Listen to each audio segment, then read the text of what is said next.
আসসালামু আলাইকুম বন্ধুরা, এই যে আজকে আমি কুচা মাছ রান্না করব। তার জন্য আমি এখানে হলুদ দিয়ে দিচ্ছি পরিমাণ মতো লবণ দিয়ে দিলাম। এগুলো আমি আগে তেলে ভেজে নেব। নিয়ে কুচে আমি পেঁয়াজ দিয়ে ভুনা করব।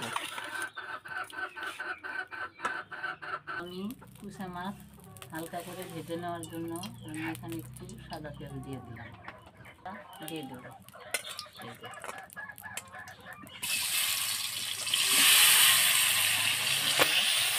হালকা করে আমি ভেজে নেব। দেখুন, এই কোচা মাছটা আমার ভাইয়ের জালে পড়ছিল, চায়না জালে। মারে না কোচা মাছ, ও হাত দিয়ে ধরেও না। আমার ভাতিজি আবার সব কিছু রেডি করে দিল, মানে আমি রান্না করতেছি। এই দেখেন, এই যে গরুর মাংস যেরকম চুলে দিলে শক্ত হয়ে যায়, ঠিক মাছটা তেমনই হয়েছে। এখন আমি ভেজে নিব, নিয়ে উঠাইয়া এর ভিতরে পেঁয়াজ মরিচ ভেজে কষাইয়া তারপরে মাছগুলো আমি দিয়ে দেবো। আমার মাছটা হয়ে গেছে, এখন আমি উঠায় ফেলাবো।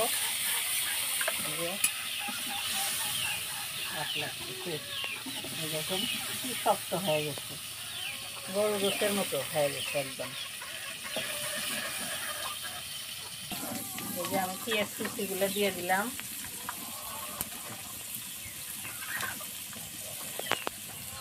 এই যে আমি পেঁয়াজ হওয়ার জন্য আগে আদা দিয়ে দিলাম, লবণ দিয়ে দিলাম, মানে পেঁয়াজটা তাড়াতাড়ি সিদ্ধ হয়ে যাবে। আমার পেঁয়াজটা লাল হয়ে গেছে, আমি একটু জিরে দিয়ে দিলাম, আস্তা জিরে দিয়ে দিলাম। লাল হয়ে গেছে, আমি সামান্য পরিমাণ পানি দিয়ে দিলাম। এখন আমি এখানে বাদ বাকি মশলাগুলো দিয়ে দিব। এই যে আমার ভাতিজি বেটে রাখছে, আদা রসুন জিরা একসাথে বেটে রাখছে, দিয়ে দিলাম।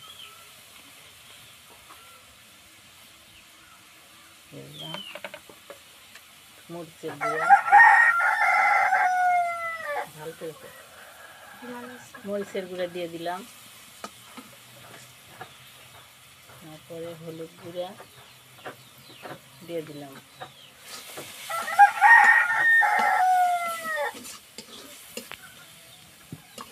দিয়ে দিলাম মশলাটা এখন কষানো হোক। হ্যালো, এই যে বন্ধুরা, আমার মশলা কষানো হয়ে গেছে। দেখেন তেল ছেড়ে দিচ্ছে, দেখেন